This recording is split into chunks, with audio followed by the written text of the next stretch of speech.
The film, we took more inspiration from West Coraline. We really like the vibe, the spooky, cute vibe. What would you say then has been the hardest thing?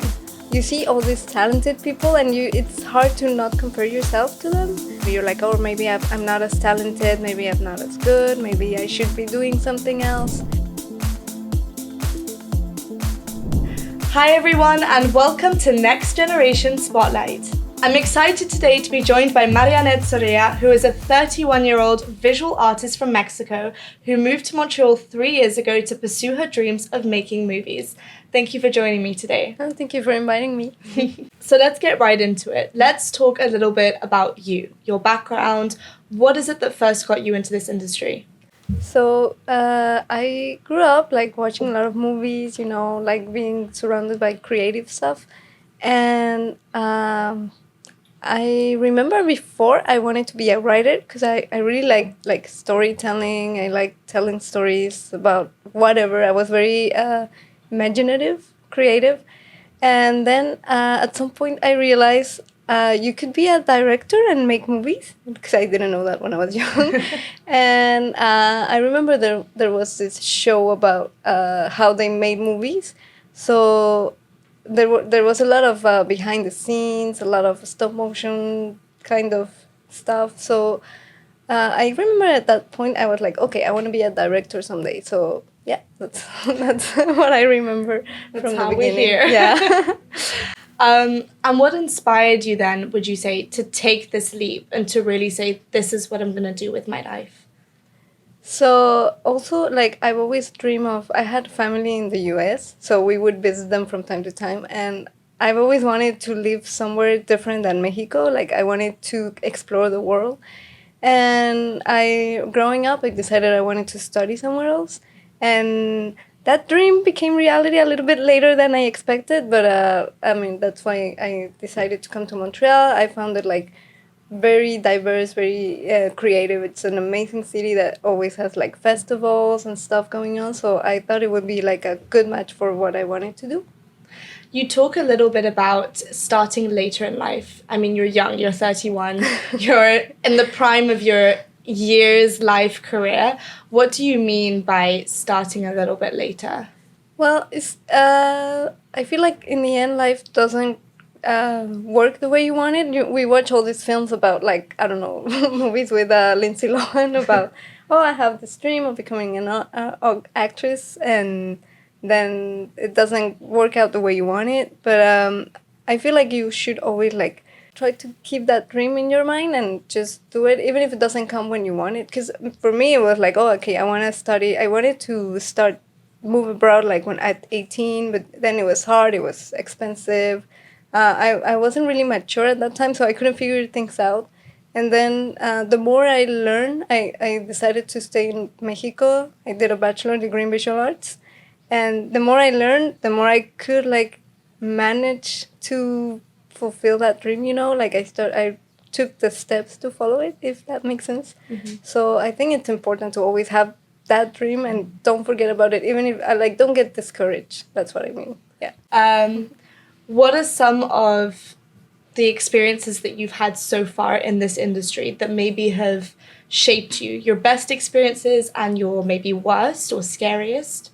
I think getting to meet people from other cultures, other countries, has helped a lot. It's very scary because you see all these talented people and it's hard to not compare yourself to them.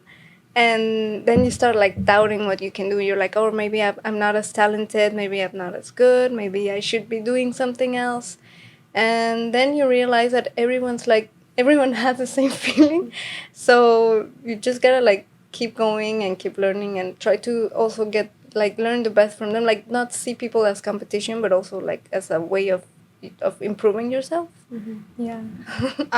And what would you say then has been the hardest thing? Yeah, probably that, not comparing yourself to others, because that's very discouraging. At some point you doubt everything you do and it's hard to keep going. So yeah, trying to be sure of what you do, like trying to know that you can do this. This is what you want to do, and even if it's hard or even if you're not as good, there's always like room for improvement. There's always like uh, the chance to be better. So yeah. So, as someone who's just starting out in this industry, what is maybe the most valuable skill that you've learned? So the hardest thing always is taking the first step, like actually doing stuff, because everyone can have ideas, everyone can think of, oh, I could do this, I could do that, but hardest thing is to start and actually do it. Even if you already like know the software, if you already know how to do things, it's always hard to just start what you do. It's start a new project, and also one thing. I think it's very important is to ask for feedback always. I used to be very shy. I used to not let people watch what I was like, I don't know, drawing or doing at the moment, because I was like, no, it's not good enough. They can see it until it's done, blah, blah. But here in school, I learned that the more you ask, the better it comes out, because people tell you what they see and you already had an idea in your mind.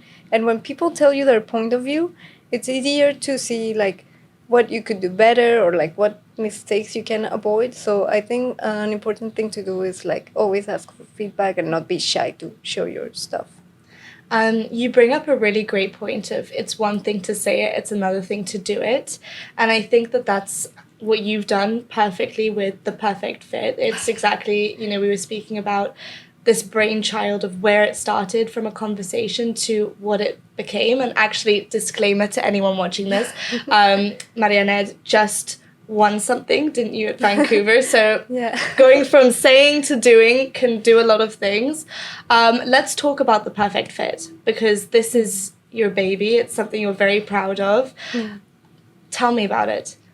So this movie I'm very proud of because it was a great example of teamwork, because for us it was a team of 7 girls and we were friends, we all liked each other, but we were all like very different from each other. So I think the hardest part was to like try to find common ground, but even then it was easy because we communicated very well. We knew how to listen to each other, how to give feedback without like hurting anyone or like also feeling hurt. It's also hard, like we all have an ego that can be destroyed sometimes. So yeah, we came up with the idea together. We sat down, we all had different complex ideas in mind, and it suddenly happened that we started like saying words, and we sat in the couch at the school, and that's how the idea came out. So yeah, it's so funny how ideas start like from something so stupid, like just sitting in a couch, and then you develop everything, and then you start working. And what we did was always like talk about what we could do better, what we like. The ideas there were some bits of it that we couldn't let go, but like we were like, oh, but this is a really good shot. We should have it. But in the end, we didn't put it because it was either too hard or like it wasn't really giving anything to the story. So yeah, it's so funny to see how we started from like, just sitting in the couch, and then like now having this pretty baby we love. And yeah, I'm so proud of.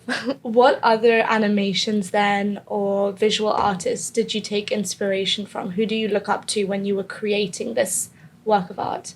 So for this movie, we based it a lot in like stop motion films, but we wanted to do like this 3D film with a stop motion feeling. We knew it wasn't gonna be that easy because of everything, the texturing and and the type of animation. So the film we took more inspiration from was Coraline. We really liked the vibe, the spooky, cute vibe, and the character design, everything we really liked from Coraline. So it's like the film that we use the most. And also we took some from the Wee Louise, Paranormal. So we had a lot of diverse spooky inspirations, but yeah, that's what helped us figure out how it was gonna look. Would you say then that spooky horror is more the genre you want to go into as an artist? Not really. I do like it a lot, but I wouldn't say I have like a favorite genre. And So, but I wouldn't mind if my career goes that way. It's a really fun genre to work with, but I like everything.